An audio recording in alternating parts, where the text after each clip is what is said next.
1938 में Hungarian army में एक आदमी था जिसका नाम था कैरेली, जो कि अपने देश का बेस्ट पिस्टल शूटर था। उसने बहुत सी नेशनल चैंपियनशिप जीती थी, इसलिए सबको लगता था कि टोक्यो जापान में जो 1940 का ओलंपिक्स होने वाला है उसमें कैरेली ही जीतेगा। और कैरेली का भी यही सपना था कि वो अपने देश के लिए ओलंपिक्स में गोल्ड मेडल लेके आए, और उसके लिए उन्होंने बहुत प्रैक्टिस भी की थी। और वो चाहते थे कि वो अपने हाथ को बेस्ट हैंड बना सके दुनिया में शूटिंग के लिए।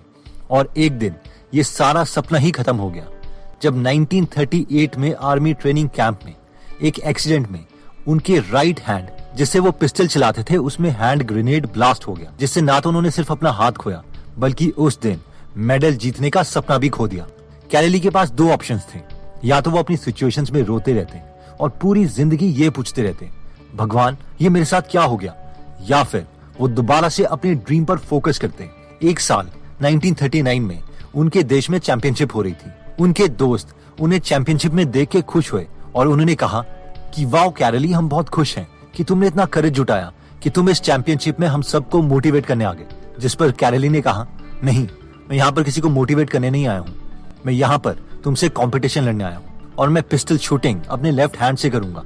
कैरेली ने इसके लिए पूरे एक साल तक प्रैक्टिस की थी और अपने लेफ्ट हैंड से उन्होंने नेशनल चैंपियनशिप जीती और गोल्ड मेडल भी लिया। लेकिन उनका सपना अभी भी पूरा नहीं हुआ था, क्योंकि उन्हें नेशनल नहीं इंटरनेशनल चैंपियन बनना था। लेकिन 1940 में जो ओलंपिक्स होने वाला था वो वर्ल्ड वॉर 2 की वजह से कैंसिल हो गया। फिर कैरेली ने 1944 के ओलंपिक्स की वेट करी और वो भी वर्ल्ड वॉर 2 की वजह से कैंसिल हो गए। फिर 1948 का ओलंपिक्स आया जहां सारी दुनिया के लोग इस कंपटीशन में पार्ट ले रहे थे और सबने अपने डोमिनेंट हाथ से फायर करना था। और 10 साल वेट करने के बाद इस वक्त तक कैरेली की एज 38 हो गई थी, जबकि उनके कॉम्पिटिटर्स बहुत यंग थे और एनर्जी से भरे हुए थे। इसके बावजूद कैरेली ओलंपिक्स में गोल्ड मेडल लेके आए। इतना ही नहीं, अगले ओलंपिक्स 1952 में कैरेली ने दोबारा गोल्ड मेडल जीता और ओलंपिक्स में हिस्ट्री बना दी। इन शॉर्ट, अगर हम डिटरमिन्ड हैं तो हमारे पास जो भी है हम उसी को यूज करके अपने ड्रीम को पा ही लेंगे। नेक्स्ट पॉइंट आता है सेल्फ बिलीफ। हर रोज एक आदमी अपने मास्टर को पानी देने उसके घर जाता था। कंधे पर एक बांस के डंडे में वो दोनों तरफ एक एक पॉट डाल देता था जिसमें पानी भर के वो सुबह सुबह चल देता। एक घड़ा तो परफेक्ट था, लेकिन दूसरे घड़े में एक छोटा सा छेद था। जब तक वो आदमी अपने मास्टर के घर पहुंचता उस टूटे हुए घड़े में से आधा पानी गिर चुका होता था। जो परफेक्ट घड़ा था उसे इस बात पर बहुत प्राउड होता था कि उससे थोड़ा सा भी पानी लीक नहीं होता, लेकिन टूटे हुए घड़े को बहुत बुरा लगता था। इसीलिए उसने अपने मालिक से कहा, मैं बहुत शर्मिंदा हूँ, हर रोज मुझसे आधा पानी लीक हो जाता है, तुम मुझे तोड़ ही क्यों नहीं देते। इस पर उस इंसान ने कहा, आओ तुम्हें मैं एक बात बताता हूँ, ये तुम रास्ते में फूल देख रहे हो, ये सब तुम्हारी ही वजह से हुए हैं। अगर तुम में छेद ना होता तो इन फूलों को कभी भी पानी नहीं मिलता और इन्हें कभी लाइफ नहीं मिलती। इन शॉर्ट, ऑथर हमें इस फेबल से ये लेसन देना चाहते हैं कि कई बार हम खुद में बहुत सी कमियां ढूंढ लेते हैं, लेकिन हमें नहीं पता होता कि अनजाने में भी हम बहुत से लोगों की लाइफ को पॉजिटिवली इम्पैक्ट कर रहे हैं। अब आप में से कई लोग बोलेंगे सर ये तो फिक्शनल स्टोरी है। Okay, so let's talk about a real story. 3 billion साल पहले अर्थ में कोई लाइफ नहीं थी, क्योंकि अर्थ में 0.05% ऑक्सीजन था, यानी ऑलमोस्ट 0%, और बाकी नाइट्रोजन और कार्बन डाइऑक्साइड था। उस वक्त की कंडीशंस में जो सिर्फ ऑर्गेनिज्म जी सकते थे वो सिंगल सेल्ड ऑर्गेनिज्म थे, जिसमें से एक ऑर्गेनिज्म का नाम था साइनोबैक्टीरिया। इन ऑर्गेनिजम्स में खास बात थी कि ये फोटोसिंथेसिस कर सकते थे, यानी सन की एनर्जी लेके कार्बन डाइऑक्साइड को ऑक्सीजन में कन्वर्ट कर सकते थे। और बिलियंस ऑफ साल लगे इन छोटे ऑर्गेनिजम्स को कुछ कार्बन डाइऑक्साइड को ऑक्सीजन में कन्वर्ट करने के लिए, और ये बहुत ही स्लो प्रोसेस था। पहले इन ऑर्गेनिजम्स को इतना ऑक्सीजन बनाना था कि वो ओशियन को सैचुरेट कर सके, और फिर इतना ऑक्सीजन बनाना था कि जो अर्थ एब्जॉर्ब कर पाए, और फिर उसके बाद इतना ऑक्सीजन बनाना था कि आप और मैं सांस ले पाए। और इसी की बदौलत मल्टी सेल्यूलर लाइफ स्टार्ट हुई। चलिए एक थॉट एक्सपेरिमेंट करते हैं। इमेजिन कीजिए कि आप ये साइनोबैक्टीरिया थे अर्थ में 200 करोड़ साल पहले। आप पैदा हुए as a single celled organism, कुछ हफ्ते जिए और मर गए। और उस वक्त हम सोच सकते थे कि कुछ भी तो चेंज नहीं हुआ, हमारी जिंदगी का कोई पर्पस नहीं था, जैसी दुनिया में मैं पैदा हुआ था उसी दुनिया में मैं मर गया। लेकिन जो हम नहीं समझ पाए कि हर ब्रेथ जो हमने ली as a single celled organism, उससे हमने ऑक्सीजन क्रिएट किया, जिसकी वजह से हमने अर्थ में एक ऐसी अपॉर्चुनिटी क्रिएट कर दी जिससे बहुत सी जिंदगियां क्रिएट हो सकी। बेशक ये सारी लाइफ हम देख नहीं पाए। In short, everyone has a significance. Next habit आती है परसिवेरेंस। दिसंबर 1989 में सियालकोट पाकिस्तान में इंडिया पाकिस्तान के बीच में 4th टेस्ट मैच चल रहा था। 16 साल के सचिन, जो 14 साल के लगते थे, अपने घुंघराले बालों के साथ मैच खेलने आ गए। इस सीरीज के पहले 3 मैचेस में 0-0 स्कोर रहा था। इंडिया के 38 रन थे 4 विकेट्स में कि सचिन तेंदुलकर सिद्धू को ज्वाइन करने आ गए। वकार यूनिस ने सचिन को बोल किया, जो कि one of the fastest bowler थे, और वो डायरेक्टली सचिन के नोज में लगा, जिससे थोड़ा ब्लड भी निकला। सबको लगा कि सचिन, जो कि उस वक्त बहुत छोटे थे, उन्हें वापस चले जाना चाहिए। जैसे ही इंडियन फिजियोथेरेपिस्ट सचिन को फर्स्ट एड देने आए, उस वक्त सिद्धू ने सचिन को सजेस्ट किया कि अभी वो रिटायर हर्ट ले लें और चले जाएं, ताकि उनका करियर कहीं खत्म ना हो जाए। लेकिन पता है आपको सचिन ने क्या बोला? उन्होंने कहा, मैं खेलेगा। और उसके बाद सचिन ने 57 रन बनाए और सिद्धू के साथ पार्टनरशिप में 101 रन। और ऑथर कहते हैं कि ये एटीट्यूड हम हर विनर में देख सकते हैं। तो पता लगा कि 16 साल का बच्चा आ रहा है जो कि बड़ा स्पेशल है, तो हमने सोचा यार 16 साल का बच्चा है, कितना अच्छा होगा। आई थिंक सेकंड इनिंग में मैंने इसे बाउंसर किया, इसके यहाँ चिन के नीचे लगा, इसके यहाँ कट पड़ गया सचिन के। मैंने कहा अभी बाहर जाएगा बेचारा, छोटा सा बच्चा तो है, क्या करेगा। मगर उसने उसी वक्त आई थिंक टेप लगा के उसके बाद उसने 50 किया उस विकेट में, मेरे वकार, आकिब, जाकिर था और इमरान खान के खिलाफ।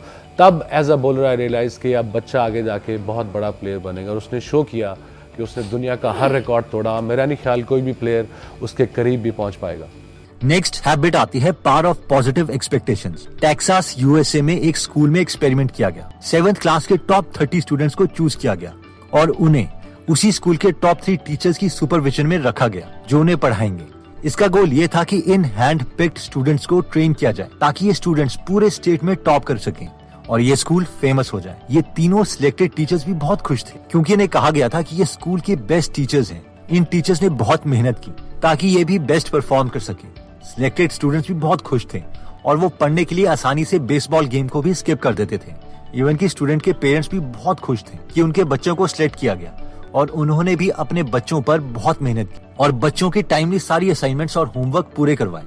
और जब 1 साल के बाद रिजल्ट आया तो एज एक्सपेक्टेड इन सब 30 स्टूडेंट्स ने बहुत ही अच्छा परफॉर्म किया और स्टेट एग्जाम्स में टॉप किया। स्कूल प्रिंसिपल इससे बहुत खुश हुए और उन्होंने अपने 3 सिलेक्टेड टीचर्स को बुलाया और उन्हें कॉन्ग्रेचुलेट किया।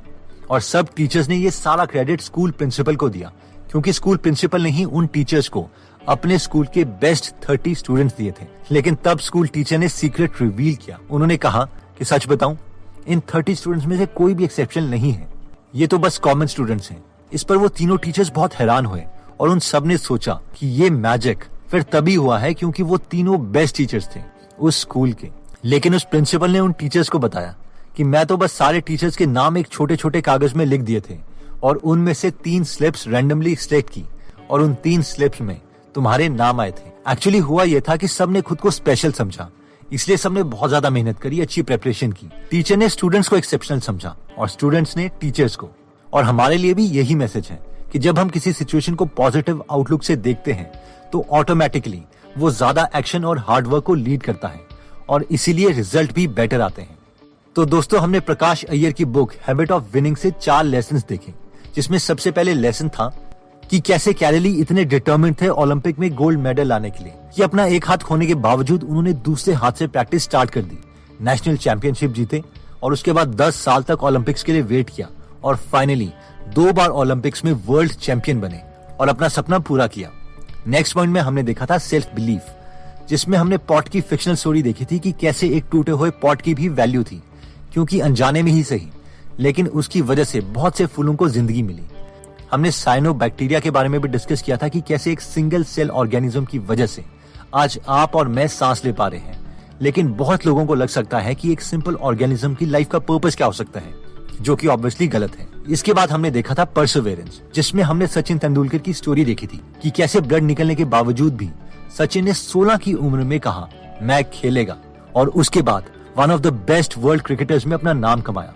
और यही परसिवेरेंस हर विनर में चाहिए। इसके बाद हमने देखा था पावर ऑफ पॉजिटिव एक्सपेक्टेशंस। इसमें हमने देखा था कि कैसे 30 कॉमन बच्चों ने अपने डिस्ट्रिक्ट में टॉप किया और वो सिर्फ इसीलिए था क्योंकि उन बच्चों ने खुद को स्पेशल समझा, उनके पेरेंट्स ने उन्हें स्पेशल समझा और इवन टीचर्स ने खुद को और उन बच्चों को स्पेशल समझा। जबकि स्पेशल सिर्फ यही था कि वो सब एक दूसरे को स्पेशल समझ रहे थे, जिसकी वजह से उन्होंने ज्यादा मेहनत की और सक्सेसफुल हुए। दोस्तों इस वीडियो में मैक्सिमम बातें हमने प्रकाश अय्यर की book the habit of winning से बताई है। तो अगर आप चाहें तो डिस्क्रिप्शन में दिए हुए लिंक पे जाके उनकी ये बुक खरीद सकते हैं और पूरी पढ़ सकते हैं। अगर आप ऐसी और नॉलेजेबल बुक्स की समरी हिंदी में फ्री में पढ़ना और सुनना चाहते हैं तो हमने आपके लिए गीगल एप्लीकेशन बनाई है, जहां पर 140 से ज्यादा बुक समरीज फ्री में हिंदी में अवेलेबल है और हर हफ्ते हम इसमें एक फ्री बुक समरी ऐड करते रहते हैं। तो अगर आप अपने कंपटीशन से पीछे नहीं रहना चाहते तो आप इस एप्लीकेशन को डाउनलोड कर सकते हैं। इस एप्लीकेशन का लिंक हम डिस्क्रिप्शन और फर्स्ट कमेंट में डाल देंगे। ये एप्लीकेशन दोनों iOS और एंड्रॉइड में अवेलेबल है। एनीवेज दोस्तों, अगर आपको लगता है कि ये वीडियो आपके किसी फ्रेंड या फैमिली मेंबर को मोटिवेट कर सकती है तो ये वीडियो आप उनके साथ जरूर शेयर करें। अगर आप ऐसी नॉलेजेबल वीडियोस मिस नहीं करना चाहते तो सब्सक्राइब करने के बाद बेल का बटन दबाना मत भूलिएगा। आप कमेंट करके ये भी बता सकते हैं कि आप नेक्स्ट वीडियो किस टॉपिक पर चाहते हैं। जल्द ही हम आपसे दोबारा मिलेंगे। जय हिंद।